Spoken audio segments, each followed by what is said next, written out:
여러분 안녕하십니까? 저는 카이스트 경영대학의 국제입찰 해외 공공조달 관리 과정을 운영하고 있는 김만기 책임교수입니다.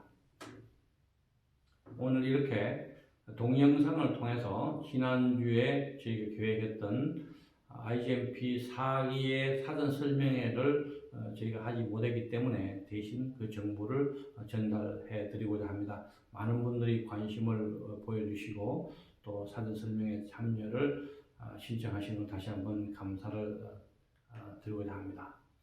공공조달이라 하면 실질적으로 또 저희들에게 쉽게 와닿는 분야는 아닙니다. 이 공공조달은 세 가지의 중요한 요소가 있다고 말씀드릴 수 있겠습니다. 첫 번째는 공공조달은 공적 자금을 활용하여 운영되는 조달 사업입니다. 두 번째는 공적 자금이기 때문에 규정과 절차에 따라서 조달을 진행하게 됩니다. 세 번째로 가장 중요한 공공조달이 공적 자금이고 또 이런 공적 자금 때문에 공정한 절차를 거치는 것뿐만 아니고 반드시 공공조달은 공적인 이익을 위해서 진행되는 것이 공공조달의 세 가지 특색입니다. 그래서 이러한 공공조달의 특색은 우리 한국 정부도 조달 규정법이 있고 미국 연방 정부는 Federal Acquisition Regulation이 있고 유엔도 마찬가지로 유엔 공공조달법이 있습니다. 유로피언 유니언도 Directive 2014 그래서 마찬가지로 조달 규정이 있습니다. 자, 그러면 이런 우리 저희 카이스트에서 운영하고 있는 국제입찰 해외 공공조달 과정이 왜 생겼을까를 좀 설명을 드리겠습니다. 물론 여기 스크린은 다 자세히 보이진 않겠지만 제가 별도로 파워포인트는 함께 보내드리고자 합니다. 여기서 보시는 것처럼 미국 연방정부, UN, 그리고 아시아개발은행, 월드뱅크에 우리 한국 기업이 진출한 시장 점유율을 제가 조사를 한번 해봤습니다. 예를 들어서 2018년을 보시면 미국 연방정부 같은 경우에 전체적으로 한 630조가 넘는 금액의 재화 용역을 조달 사업으로 구매를 했습니다. 자, 이 가운데 우리 한국의 기업들이 1%가 되지 않는 0.2% 정도의 마켓쉐어를 가지고 있습니다. 유엔도 예외가 아닙니다. 1년에 약 20조 정도를 구매하고 있는 유엔 사업에서도 우리 한국 기업들은 1%가 되지 않는 0.85% 정도가 사업 참여를 하고 있습니다. 우리 한국 정부가 5% 이상의 지분을 가지고 있는 아시아개발은행마저도 우리 지분만큼 사실 우리 몫을 챙기지 못하고 훨씬 낮은 시장 점유율을 가지고 있습니다. 월드뱅크나 또 유로피언 유니언, 유럽연합 같은 경우는 훨씬 더 낮은 퍼센테이지의 시장 점유율을 가지고 있습니다. 그러면 왜 이렇게 우리나라가 유엔 기준으로 보았을 때 194개의 회원사 중에서 우리나라가 이제 가끔은 11위 이렇게 10위권의 경제 규모를 가지고 있는 국가인데 왜 이렇게 공공조달 부분에는 이렇게 취약한가를 자문해 볼 수가 있겠습니다. 그 이유는 세 가지가 있습니다. 첫 번째는 제 나름대로 이렇게 분석에 따르면 첫 번째는 여러분들처럼 이렇게 직접 사업을 경영하시고 관리하시는 분들이 이 해외 공공조달 사업에 대한 정보 또 시장의 그런 장점 어떻게 하면 이 시장의 발굴에 참여하고 사업을 함께 할 수 있는지에 대한 정보나 교육이 절대적으로 부족합니다. 또 두 번째는 이러한 경영자, 관리자의 이해에 대한 시장에 대한 이해가 부족한 것뿐만 아니라 실질적으로 이런 입찰 서류를 분석하고 또 제안서를 작성하는 실무자 양성을 저희가 하지 않았습니다. 그래서 실무적인 지식이 절대적으로 부족합니다. 마지막으로는 여러 정부 부서에서 지원 프로그램이 많이 있지만 이런 프로그램들이 좀 단기성이고 전략적이고 체계적인 지원을 하지 못하다 보니까 사업의 특성상 좋은 결실을 맺지 못하는 이유가 여기에 있습니다. 그래서 IGMP, 카이스트 경영대학의 국제입찰 해외 공공조달 관리 과정, IGMP는 이런 한국 기업의 절대적으로 부족한 경영자, 관리자 여러분들의 시장에 대한 이해, 또 실무적인 전체 개요, 또 프로세스 진행되는 절차, 그리고 실질적으로 이 업무를 실행하는 데 필요한 실무적인 지식과 경험을 실무 교육뿐만 아니고 실습을 통해서 여러분들에게 교육을 하고 정보를 공유하는 그런 과정이라고 생각을 하시면 되겠습니다. 국제 입찰은 어느 국가든 간에 일반적으로 10단계의 과정이 있습니다. 첫 번째는 당연히 소요가 제기될 것이고 두 번째는 예산이 배정될 것이고 그 다음에 예산을 집행하고 네 번째는 그 집행된 예산을 수행함에 있어서 시장 조사를 하게 됩니다. 여러분 잘 아시는 것처럼 다섯 번째는 입찰 공고를 하고 제안서를 작성하고 계약을 수주하고 또 계약을 이행하고 사후 관리를 통해서 최종적으로 10단계에서는 계약을 종료하기 전에 모든 그 필요한 그 페이먼트를 받고 종료를 하게 됩니다. 그래서 IGMP 과정을 통해 여러분들 이 10단계의 국제 입찰의 모든 중요한 단계를 배우시게 되는데 특히 우리 한국 기업이 가장 해외 진출에 부족한 부분은 무엇이냐 하면 다섯 번째 제가 말씀드린 것처럼 시장 조사 단계를 거치지 않고 입찰 공고를 본 다음에 제안서를 쓰게 되면 사업을 정말 확보하는데 어려움이 많습니다. 이미 기회를 놓쳤다고 볼 수 있겠죠. 그래서 4번에 있는 시장 조사 단계에서 어떻게 하면 RFI나 또 Request for Information, 미국 연방정부에서 쓰는 그런 용어로 아니면 같은 개념의 유엔에서 활용하고 있는 Express of Interest를 사전에 참여해서 기업들이 이러한 과정을 통해서 발주처와 소통하고 서로 정보를 교환함으로써 우리 자사의 제품을 또 서비스를 정확하게 상대방에 알려서 우리가 사업을 확보하는데 유리한 고지를 점령하고 그에 따라서 전략을 수립하는 그런 과정을 배우는 것이 바로 IGMP 과정이라고 생각하시면 되겠습니다. 그래서 여기 보시는 단계는 제가 나름대로 지난 수십 년간의 경험을 근거로 해서 그럼 어떤 단계와 절차를 통해서 어느 입찰이 쉬운가 이런 질문을 많이 하시는데 일반적으로 보면 유엔 입찰이 그나마 우리 한국 기업이 접근하기 좀 쉬운 부분이 있다고 말씀드릴 수 있겠습니다. 그 다음에는 국가에서 발행하는 그런 국제 경쟁 입찰, 사우디든 필리핀이든 베트남이든 그리고 그 다음 단계가 이제 미국 연방 정부의 제안서가 좀 까다롭습니다. 그보다 조금 더 까다로운 것이 유로피안 유니언의 그런 제안서를 또 분석하고 제안을 작성하는 게 좀 까다롭고 가장 좀 어려운 단계가 다자개발은행, 멀티래터럴 디벨롭먼트 뱅크, 아시아개발은행처럼 이런 걸 차관을 그 저개발국에 공유해서 사업을 개발하는 것들이기 때문에 시간이 많이 걸리고 상당히 복잡한 구조를 가지고 있습니다. 그래서 단계별로 RFI부터 시작해서 RFQ, Request for Quotation, 우리 한국말로 견적서, 또 RFP 이런 단계를 거치면서 계약이 금액이 늘어나고 준비하는 시간이 많아지고 계약 기간도 늘어나고 그에 따라서 수행을 하기 위한 여러 가지 복잡한 단계가 상대적으로 많아진다는 것을 제가 이해를 할 수 있습니다. 또 하나 이 과정을 통해서 여러분들 핵심적으로 배우시게 될 것은 과연 이 RFP, Request for Proposal, 제안 요청서를 어떻게 이해하고 분석할 것인가.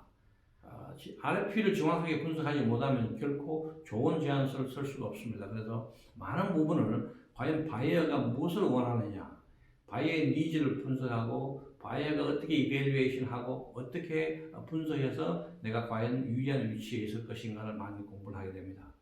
제안서는 일반적으로 기술 제안서, 테크니컬 프로포절과 또 프라이싱, 가격 제안서가 있습니다. 그래서 이러한 단계를 준비함에 있어서 가격 제안서를 집중해서 저가 입찰하기 전에 먼저 테크니컬 제안서를 정말 우리 자사에 있는 모든 것들을 정확하게 과장 없이 설득력 있게 전달하는 기법도 배우게 됩니다. 또 궁극적으로는 발주처가 원하는 그런 그 가격의 개념이 단순한 저가가 아닌 소위 말해서 그 코스트 오너십, 어떤 제품이나 용역을 구매해서 전체 그 사이클 동안에 얼마나 많은 비용이 들 것인가 이런 분석법도 배우시게 됩니다. 제가 제공하는 파워포인트를 보시면 참고가 되시겠습니다만 여기 보시는 예시가 바로 Capability Statement입니다. 이런 캡 스테이트먼트는 실질적으로 발주처에서 가장 선호하는 한국 기업의 그 연령이나 또 개요, 또 그 기업이 잘할 수 있는 분야를 쉽게 전달하는 그런 기법입니다. 이거는 여러분들이 일반적으로 생각하시는 그런 회사 속에서가 아닌 두 장이 넘지 않는 A4에 두 장이 넘지 않는 부분에서 아주 간략하지만 필요한 모든 사항들을 다 작성해서 발주처가 우리 회사를 정확하게 이해할 수 있게끔 도우는 중요한 자료입니다. 이 캡스테이트먼트는 이 과정을 통해서 직접 저희들이 현업에서 활용했던 템플릿을 제공해서 자세히 정보를 활용해서 직접 작성을 하시게 됩니다. 또 두 번째 보여드리는 이런 예시는 뭐냐면 실질적으로 이런 제안서를 이 과정을 통해서 작성을 하게 됩니다. IGMP 과정은 미 연방 정부, 미 연방 정부는 실질적으로 제가 직접 작성한 이 책을 위주로 해서 공부를 하게 되고, 그 다음에는 제가 작년에 한국 정부에서 주축에 대해서 UN 진출 전략 사례 연구를 했습니다. 그래서 여기 나온 여러 가지 정보를 공유해서 공부를 하게 됩니다. 또 그 이외 나머지 ADB 같은 거는 그 국제 금융기구에 대해서는 한국 기업들이 어떻게 하면 이런 그 국제기구에 진출할 수 있는 저희가 연구를 작년에 했는데 여기 나온 있는 실무진들 관련된 사항으로 공부를 하시게 됩니다. 궁극적으로 여기 보시는 것처럼 이게 여러분들 오실 때마다 특별한 일반적으로 잘 구할 수 없는 교재들과 사례 연구를 해서 이걸 위주로 공부를 하시게 됩니다. 특히 이렇게 공부하시는 동안에 지금 보시는 것처럼 이런 제안서를 직접 작성을 하시게 됩니다. 물론 지금 작성된 이 제안서는 이제 저희가 제출했고 결과는 아직 저희가 통보를 받지 못했습니다만, 그래서 이 과정은 실무적으로 단순한 이론을 배우는 것이 아니라 여러분들이 자사의 사업 개발에 실질적인 도움을 줄 수 있는 실질적인 사항들을 배운다는 것을 꼭 염두에 두시면 좋겠습니다. 특히 아시아개발은행과 UN 같은 경우는 직접 아시아개발은행 셰프테르 조달 담당관이나 UNDP의 조달 담당하는 분들이 와서 각각 4시간의 원어 강의를 하게 됩니다. 물론 지금까지 1기에서 3기의 경험을 보면 대부분의 오시는 분들이 영어를 다들 잘 하십니다. 그래서 통역 없이 직접 강의를 들으시게 됩니다. 그래서 이런 과정을 통해서 이 IGMP 과정은 그 3월 11일부터 3월 13일입니다. 3월 13일부터 매주 금요일 격주로 운영이 됩니다. 격주로 운영하는 가장 큰 이유는 대부분의 이 과정을 듣는 분들이 해외 출장이 많으시고 해외 업무가 많으시기 때문에 그런 업무의 일정을 고려해서 격주로 진행이 되며 수업 시간은 본 수업은 5시부터 9시까지 진행이 됩니다. 그래서 100분 단위 수업을 진행하고 중간에 쉬는 시간에 제가 저녁을 간단하게 제공해 드립니다. 그리고 본 수업 이전에 4시부터 5시 사이는 산업별로 저희가 4개에서 5개 정도 산업을 나누어서 스터디 그룹을 진행하게 됩니다. 이 스터디 그룹은 본 수업에서 커버하지 못하는 실질적인 개별적인 컨설팅을 해주는 그런 시간입니다. 그래서 자사에게 가장 맞는 주체가 어딘지 필요한 부분에 대해서 또 개별 교육을 하고 함께 서로의 정보를 공유하는 그런 시간을 가지게 됩니다. 교육 장소는 첫 번째 입학식과 수료식은 홍릉 캠퍼스에 있는 우리 경영대학에서 진행을 하게 됩니다. 나머지 9번의 강의는 삼성역에 있는 파라나스 빌딩에서 진행하게 됩니다. 법무부 및 율촌과 산하협력을 통해서 장소를 제공받아서 이곳을 진행하고 있습니다. 그래서 많은 분들이 KTX나 또 STR을 통해서 수서역을 통해서 짧은 거리를 이동하시기 때문에 이런 접근성을 고려해서 삼성역에 있는 파라나스 빌딩에서 교육을 진행하게 됩니다. 이 교육 자체가 상당히 실무적으로 연결된 것이고 또 여러분들이 능동적으로 수업에 참여를 하셔야 되는 것 때문에 수업 빠지는 데서 상당히 제가 조심스럽게 생각합니다. 그래서 가능하시면 모든 수업을 빠지지 않는 것이 가장 좋고 부득이한 경우에 해외 출장을 가시면 2번까지 저희가 웨이브를 해드립니다. 그래서 꼭 80% 이상은 출석을 해 주시기를 권고를 하고 성공적으로 다 이제 여러분들 수료를 하시면 카이스트 총장님이 영어와 한글로 된 수료 지원을 드리면서 카이스트 경영대학의 또 동문으로 활동하시게 됩니다. ICMP 과정은 그 국제 입찰뿐만 아니고 나머지 글로벌 마케팅이나 또 글로벌 서플라이 체인 또 함께 저와 함께 이 과정을 운영하고 계시는 이병태 책임 교수님의 4차 혁명 시대에 어떻게 우리 한국 기업들이 새로운 기술을 개발하고 새로운 시장을 접근할 수 있는가도 함께 공부를 하게 됩니다. 또한 IGMP 1기, 2기, 3기를 운영하면서 많은 기업들이 좋은 성공 사례를 만들고 있습니다. 그래서 이 성공 사례를 들어보는 그런 기회도 있습니다. 또한 여러분들이 관심이 많은 EDCF나 ODA 사업에 대해서도 별도로 공부하는 기회가 있고 또 국제 입찰을 진행하면서 국제 계약법도 지금 함께 공부를 하게 됩니다. 일반적으로 접근하기가 어려운 이런 남미 시장의 진출 전략을 만들기 위해서 남미 시장의 경우에 많으신 분들이 와서 이런 것들도 함께 공부를 하게 됩니다.